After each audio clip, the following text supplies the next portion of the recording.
Marco Piras, due pari del Villa Massargia a Utta prima della gara, è un buon punto. Nel finale c'è amarezza perché beccate il gol nei minuti di recupero, il due pari.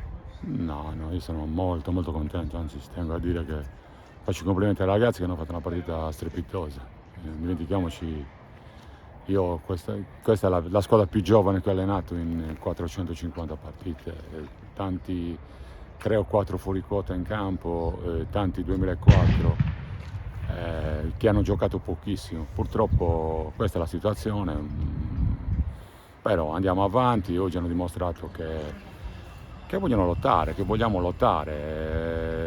Ormai ci davano per spacciati, ma fino a quando ci sarò io non è spacciato niente, assolutamente. Un due pari frutto di due grandi gol, un destro di Chessa all'incrocio, un sinistro di Lardieri all'incrocio, veramente belli. Sì, no, ma sono dei ragazzi bravi che vogliono imparare, che ti seguono, che non hanno avuto delle guide serie, perché poi ci hanno mollato in tanti dove non credevano in certe cose, ci ha ricattato qualcuno che voleva soldi per rientrare, ma noi non cadiamo a questi ricatti, non ci interessa, noi andiamo avanti, faremo mercato sicuramente, perché in queste 2 settimane... Ecco, infatti avete fatto una bella prova, però è chiaro che è una squadra così molto giovane è difficile poter fare una serie di risultati per risalire. È chiaro che voi siete nel mercato e vi muoverete Ma tanto. noi ci siamo detti che il nostro campionato iniziava dopo le feste, quando la società stava facendo di tutto per fare mercato, però volevamo fare bene sia col Terralba che che col, che Lutta. con Luta. Col Terralba purtroppo, dovevamo vincere, purtroppo si sono mangiati dei gol che anche il mio cane, sempre il solito Peppa, li avrebbe fatti, però qualcuno ha deciso di andare a fare i gol da un'altra parte, quindi ti rimane anche un po' il dubbio. E anche oggi forse meritavamo qualcosina in più.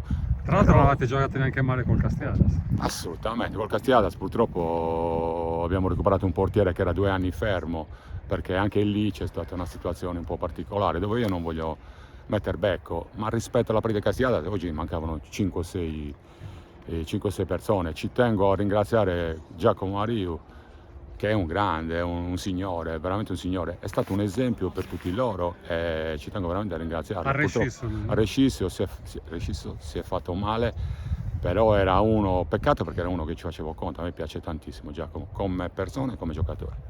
Ecco Marco, l'abbiamo detto, ora ti aspetti per Natale diversi giocatori. Sì, no, stiamo già trattando qualcuno e non è semplice adesso, anche perché non vogliono venire perché siamo ultimi in classe. È più facile prendere da Villa Massargia che poi Però fare se mercato. qualcuno in dubbio avesse visto la gara di oggi, forse si può convincere, no? Ma penso di sì, penso di sì. Oggi vado a casa veramente contento, ma non amareggiato perché ho preso gol al 90esimo. Sono veramente contento di quello che hanno dato i ragazzi. Hanno dato tutto, io sono contento e di più. Ecco Marco, chiuderete il giro d'andata al rientro dalle vacanze con l'Idolo.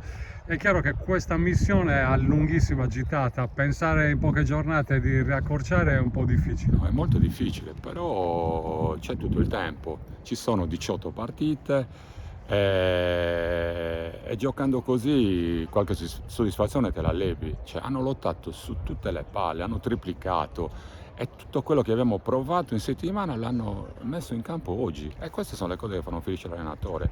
Ragazzi giovani che però sono attenti, rispettano le No, consegne. sono attenti, sono in gamba, non hanno avuto, ripeto, delle guide di questi giocatori, anzi c'è qualche guida in gamba, perché oggi poi alla fine erano 3-4 grandi, Cico ha retto bene a Cicu, centrocampo, Orgiani in Orgiana, difesa. Melis, Cuccu, i grandi, parliamo anche di gente giovane, gli altri erano tutti 2004, 2007, 2006, quindi sono soddisfazioni molto molto grandi. Chiudiamo Marco, che società hai trovato a Villa Massargia che chiamandoti comunque ha fatto capire che non vuole sicuramente retrocedere? No, ho trovato delle persone veramente in gamba, splendide, che mi hanno stravoluto, io sono strafelice di essere qui a Villa Massargia, assolutamente, mi è giunta anche dopo qualche richiestina, ma non mi interessa, sono orgoglioso di allenare questi ragazzi. Marco, cosa ti aspetti nel 2025?